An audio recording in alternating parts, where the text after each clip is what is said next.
I always tell people that when I entered therapy, it was in a state of really developing anxiety for the first time.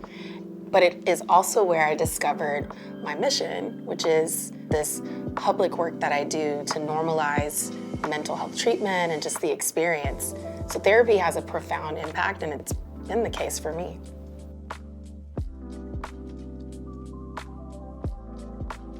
Stigma is really, unfortunately, a big part of mental health conditions, right? People use language like crazy or am I, losing my mind? It's not just this experience of a mood change or sadness, it actually affects the way people function. So people may stop taking care of themselves, or they may stop taking care of the things that they are responsible for. As a therapist, I work with anyone who is willing to take care of their mental health. I've worked with men, women, adolescents, adults, genderqueer and trans folks. I've taken care of people who come in with anxiety or a specific issue that they want to work with, or people who have mood disorders like depression and bipolar disorder. There really isn't a population that could not benefit from therapy. I'm really energized about the direction that therapy is going these days. You can get the type of therapy and type of therapist that you want by just searching online.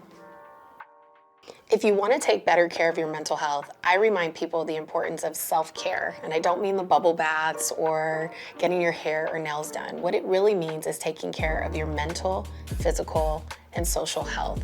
So this means getting adequate rest, eating a balanced diet, spending time with friends and loved ones, moving your body, really thinking about the things that are going to keep your battery charged. But I also see a therapist, and I think it's one of the best things that helps me to provide care for others while also taking care of the things that are going on in my personal world. Unfortunately, there can be barriers to seeking therapy, and I've heard quite a few as a therapist.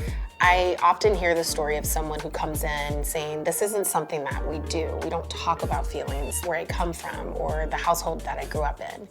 Or someone who maybe comes from an environment where taking care of your mental health is just not the priority.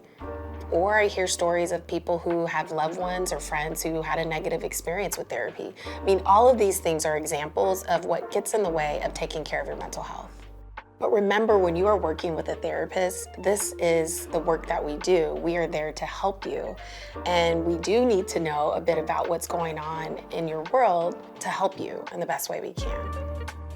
My go-to answer for anyone who is thinking about therapy and if it's right for them is, when in doubt, try it out. I mean, really, anyone can experience the benefits from therapy, whether you have active symptoms or you have a problem you want to work through. It's really available and accessible to anyone.